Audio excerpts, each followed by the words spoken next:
Okay, so this is the child support calculator. And I told you guys very specifically to make sure that you Googled it and that you came up with one that was a .gov site. This is the right one. Okay. If you don't already have an account, which most of you or all of you will not, you'll go to sign up.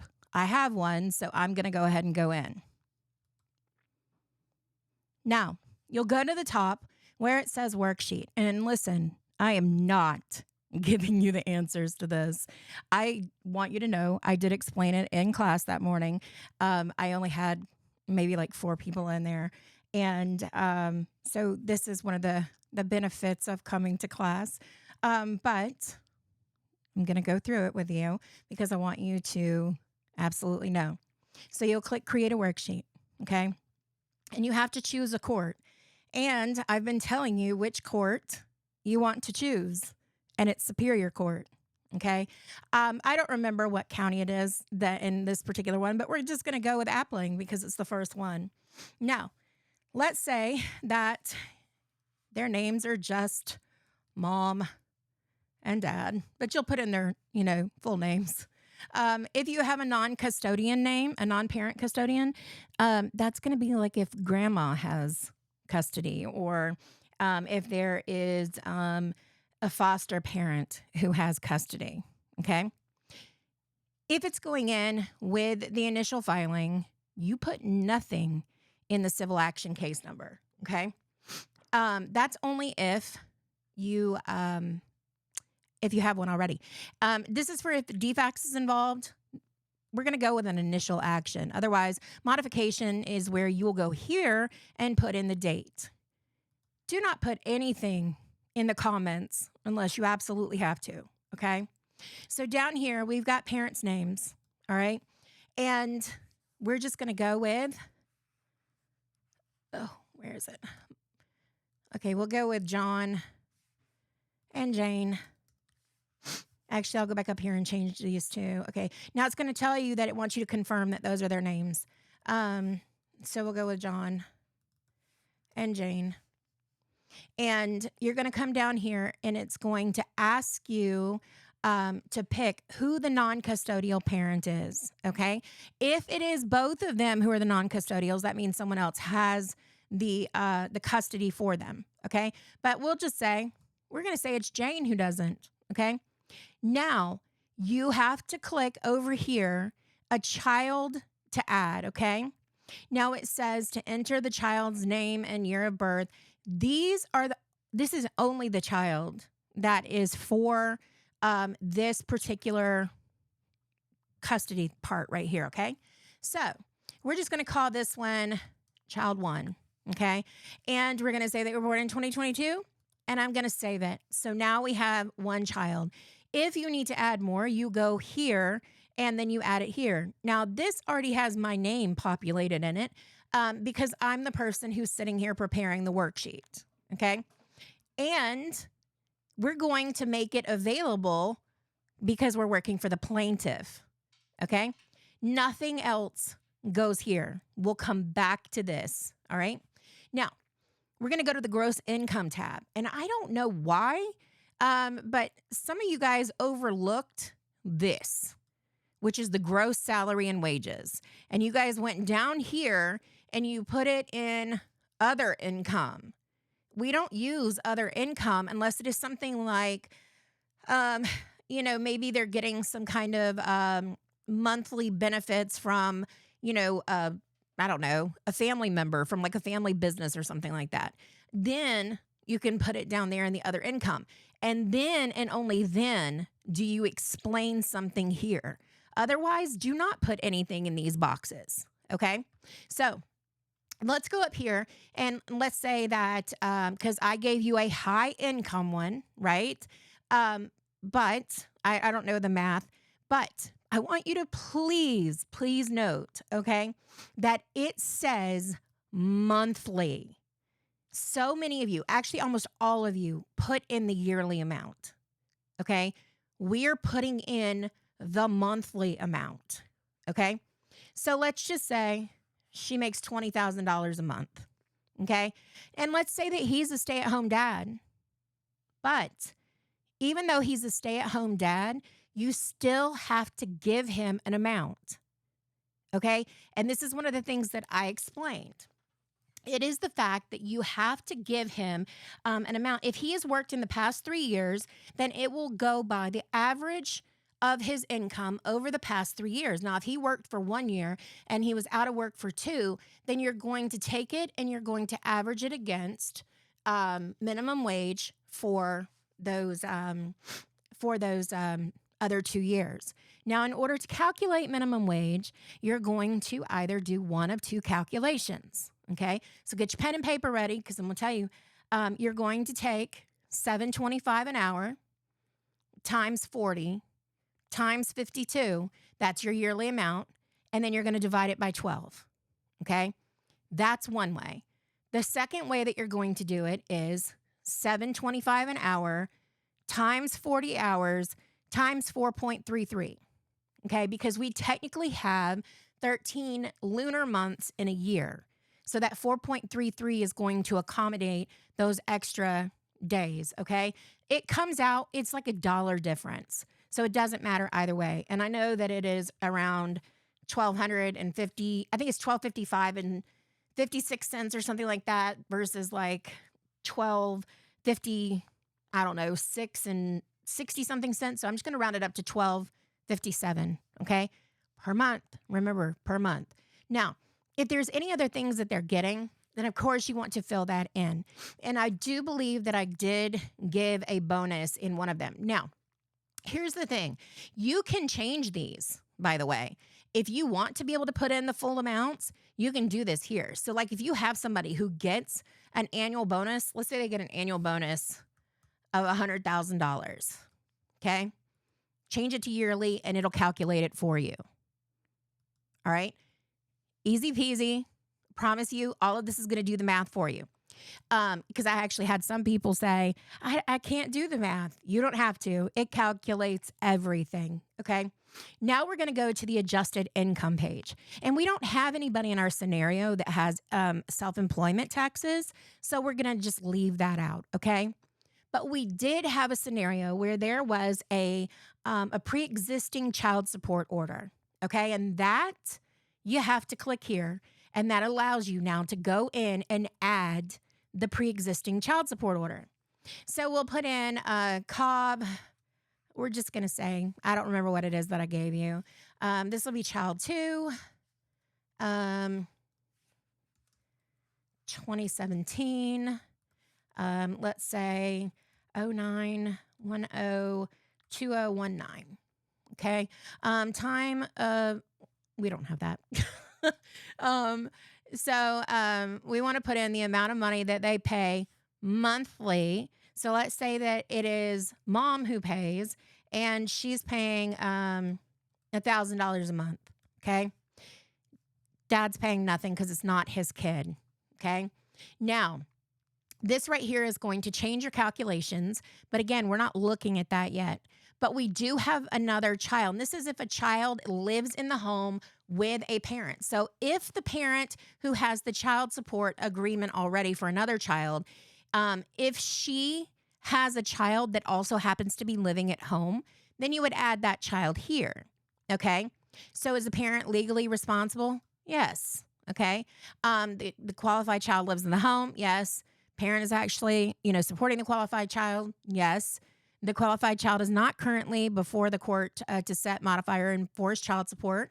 Yes. And the qualified child is not subject to a pre-existing support order. So yes, in this particular case, we had one, and I think it was for the other side, but we're just going to go with child 3, and we're going to give them birth of, and this is requested. I think I gave the other one to Dad. Okay. So we'll put it there. So now each one of them has something. Now is where you put in here that you have, a situation here. So let's say John has has full custody of his minor child with his widow. Maybe or with his deceased spouse, because he's the widower. All right. So there would be no child support order, right?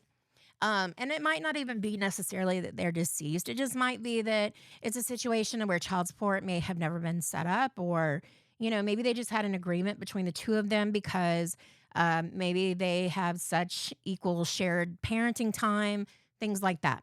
Okay. Now, go over here. A lot of you guys did not pay attention to the amount for the health insurance. Okay. And it says for the children.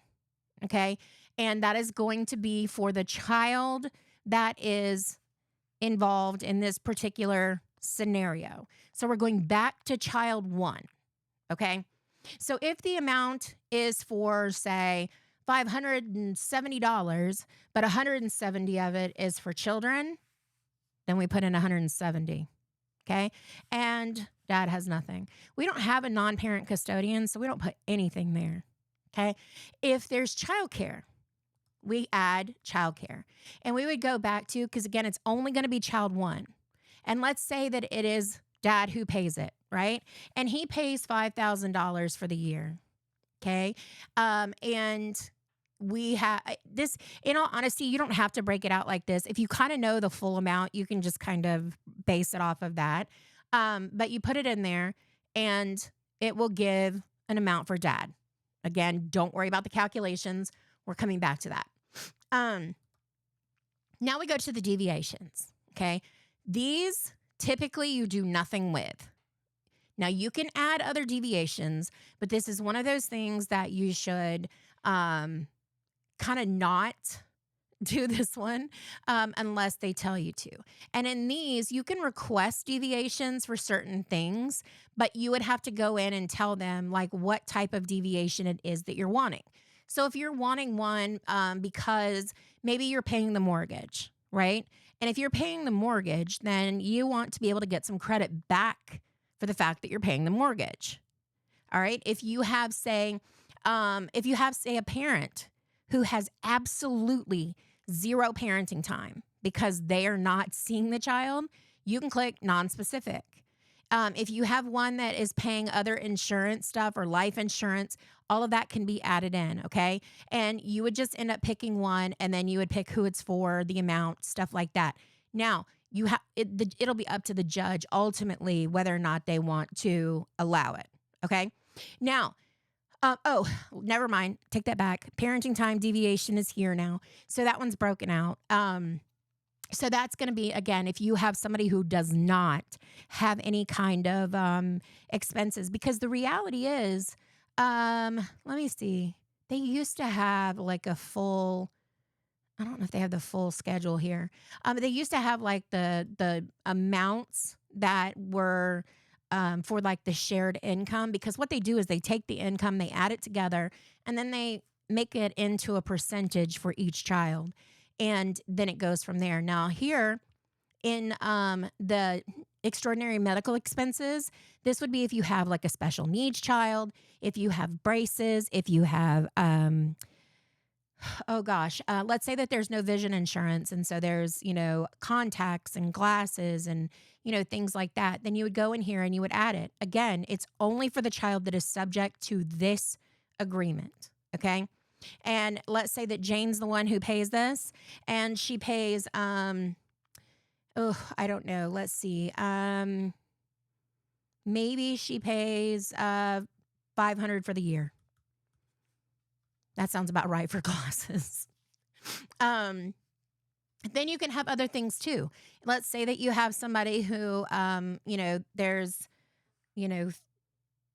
let's say $1,500 a year for softball, right? And she pays that. If you have, private school tuition, all of these things, these are where these things are going to go. Now, because this is the deviations page and you're asking the court to deviate from that amount that we would have gotten at the beginning, we have to now ask the court, we have to tell them why. So would the presumptive amount be unjust or inappropriate? And then you would have to put, yes or no. Would the deviation serve in the best interest of the child? Would it impair the other parent? And you should explain and not just give the deviation. In this particular scenario, we have a high income parent and a low income parent. So that would be a lot of what you end up putting in here. Would that presumptive amount be unjust or inappropriate? It could be, because you have one parent that would be harmed by it and one who would not. Okay. So that type of thing. Now, you're at the very end. Okay. This is the very last one because we don't have the self-employment part. This is where you go to click display my worksheets. Oh, wait. Okay. Hold on. Yes. Because there is a income disparity. Same. Don't do same. I'm just putting it in there so I can get through this to show you. That should say an income. But anyhow, so put it in up here, and this would be, testing is what I'm gonna put, because that's gonna be their last name. And now it gives you your stuff, okay? And then from here, you can tell it to print your worksheets, because you want your results. Oh, actually, hold on. Back up. There are two things that are missing from here, okay? And I actually need to go back and show you where to put that. So reopen the worksheet. Now, we want to go over here because we didn't have that amount that we could see before. So let's go back. It is 96.25 and 3.75. So we're going to open the worksheet. We are going to go with 4 and 96. It's going to round up. So this means that for the uninsured health expenses, so if there is a deductible or whatever in this particular scenario, it will end up so that the high income parent is paying 96% of the uncovered cost, and the other parent is only paying 4%. And then that's it. So as you can see, you should have a name, you should have your court, your county, you should have your creation date, you should have nothing here. It's an initial action, so we don't have an initial order date. You should have only the one child here, okay? You should have the one here, who it is, who the non-custodial is, and then the rest of this is going to give you all of the other stuff. So you can click up here and see what the printed out version looks like, and you can kind of go from there. But all you're going to do is go down here to print worksheet results, and you'll see it gives you the whole entire thing. So just download it, save it, and then submit it to me, instead of like doing individual sheets or anything like that. So hopefully this helps. If you have any questions, just make sure that you let me know. Bye.